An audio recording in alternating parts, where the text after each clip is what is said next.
The world trembles. It is not the anger of the deep earth, but the passing of gods through the humid, Jurassic rainforests. The herd moves a walking forest of grey, wrinkled flesh and bone. The necks of the Brachiosaurus ascend like the trunks of impossible trees, their small heads serenely stripping the canopy 200 feet above the fern-choked floor. Each footfall is a dull thunderclap that shakes fruit from high branches and sends lesser creatures scattering into the undergrowth. This is the great engine that drives the world of the Stone Shepherd's clan. A force of nature they do not fight, but follow. They are parasites on the skin of titans, and this is the fundamental truth of their prehistoric life. They move in the wake of the giants, a straggling line of 30 to hominids.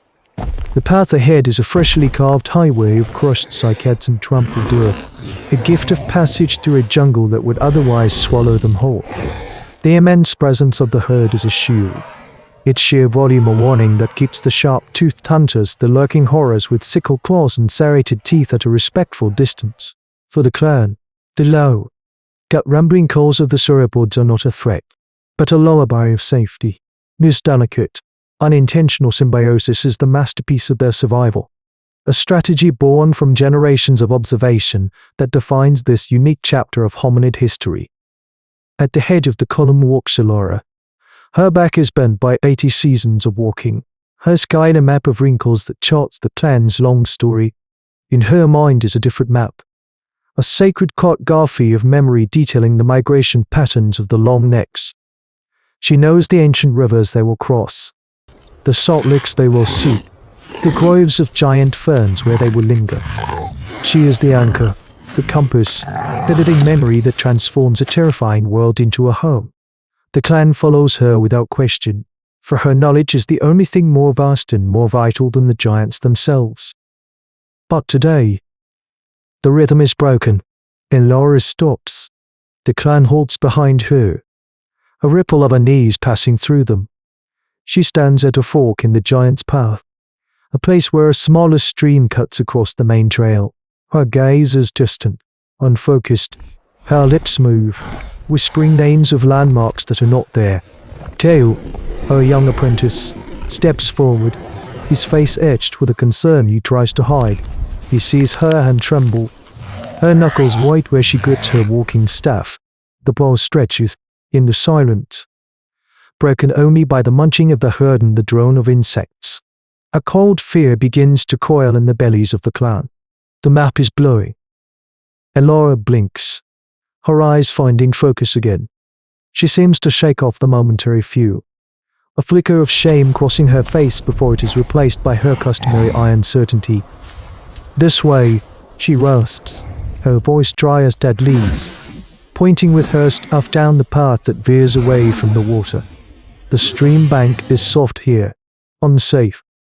The clan breathes a collective, silent sigh of relief and moves on. But Kael does not. He lingers for a moment, his eyes fixed on the path not taken, the one that runs alongside the cool, clear water. He remembers his own grandfather. Years ago, speaking of this very stream, of the sweet berries that grew on its banks. A seed of doubt, cold and hard as a river stone, settles in his gut. The map in Allosaurus' mind has always been their salvation. Now, for the first time, he fears it may become their tomb. The doubt festers in Kael's mind as they walk. The air on this new path feels different. Heavier, the comforting, earth-shaking rhythm of the Brachiosaurus herd is fainter now, muffled by a dense wall of ginkgo trees to their left. The giants have veered north, but Alara has led them straight on, into a corridor of stone unshadowed. She insists it is a known shortcut, a path that will rejoin the herd's trail before dusk, but the canopy above is thick and unbroken. A dark ceiling that filters the sun into a gloomy, green twilight. The small sounds of the jungle have ceased. There is no bird song, no chittering of small mammals in the undergrowth. There is only the soft padding of the clan's feet on damp earth and the strange sound of their own breathing. This is the kind of silence that precedes a storm, or a scream. This is the silence of a place where an ambush predator waits. The attack comes with the explosive force of a shattered boulder. From the shadows of a rock outcropping, 3 shapes surge forward. They are not the hulking tyrants of lore, but lean, muscular hunters built for speed and brutal efficiency. Allosaurus, a pack, their jaws, lined with teeth like serrated daggers, snap open in a chorus of guttural hisses. The clan reacts with the practiced desperation of the hunted. A wall of spear points, sharpened from the ribs of long-dead dinosaurs, instantly forms. Their primitive technology, this osteodontocratic technology of bone and sinew, is their only shield. Panic is a cold fire, but discipline holds it at bay. To the thorns, Alara's voice cuts through the chaos. Her command, honed by a lifetime of leading her people through the teeth of this prehistoric world. She points with her staff to a dense, thorny thicket 50 yards away, a natural fortress. The predators are intelligent. They test the line, feinting and lunging, trying to isolate a single target. A young hunter, BOR, stumbles on a loose rock. In that heartbeat of imbalance, the lead Allosaurus strikes, its head whips forward, jaws closing on Boar's leg. The sound of crunching bone is sickeningly loud in the sudden quiet of the skirmish. This is the critical moment in early human survival, the choice between flight and fight, as the others drag the screaming BOR towards the thicket. Kael does not retreat. He sees what the others, in their terror, do not. The lead predator is limping, favoring its right leg, an old injury perhaps. It relies on its speed, but its turns are slower, more deliberate. While Alara directs the defense, Kael acts on this sliver of insight. He grabs a heavy, fire-hardened spear from a fallen clan member and, instead of running, he charges not at the creature's head, but at its flank. He roars, a primal sound of defiance, and drives the spear towards the injured leg. The beast, surprised by this act of suicidal aggression from a creature it viewed only as prey, bellows in pain and fury, releasing BR to turn on this new, foolish threat. The diversion buys the precious seconds needed. The clan scrambles into the thorny maze, dragging their wounded with them just as Kael dives through the razor-sharp branches, the predator's snapping jaws missing his head by inches. The dinosaur fight is over. For now, they are safe, but trapped, and the sun is beginning to set. Night in the thorns is a waking nightmare. The Allosaurus pack does not leave. They circle the thicket. Their hungry hisses and the scrape of claws on stone a constant torment. Boar's feverish moans are a quiet, grim counterpoint to the predator's calls. Alara sits apart, a shrunken figure of despair. The clan's faith in her, their bedrock for generations, has been shattered by a single wrong turn. Her map of memory, once a source of life, has led them into this cage of thorns, and her silence now is a heavier burden than any predator's threat. The weight of this failure is a force more crushing than any dinosaur. Kael watches her, but his attention is focused outward. While others sharpen their bone spears and whisper final hopes, he is learning. The lessons Alara taught him were not just about remembering paths, but about understanding the world that made them. He presses his palm to the earth, feeling for the faint, deep tremors he knows must still be there. The herd dynamics are a language, and the herd is still speaking.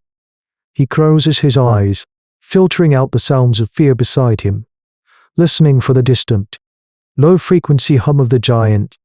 It is faint, almost imperceptible, but it is there, and it is not to the north, where the old path lay. It is to the west. At the first grey light of dawn, the circling predators retreat to digest a smaller kill or seek easier prey. This is their only chance. Kael rises. "We are leaving," he says, his voice quiet but firm. All eyes turn to him, then to Alara.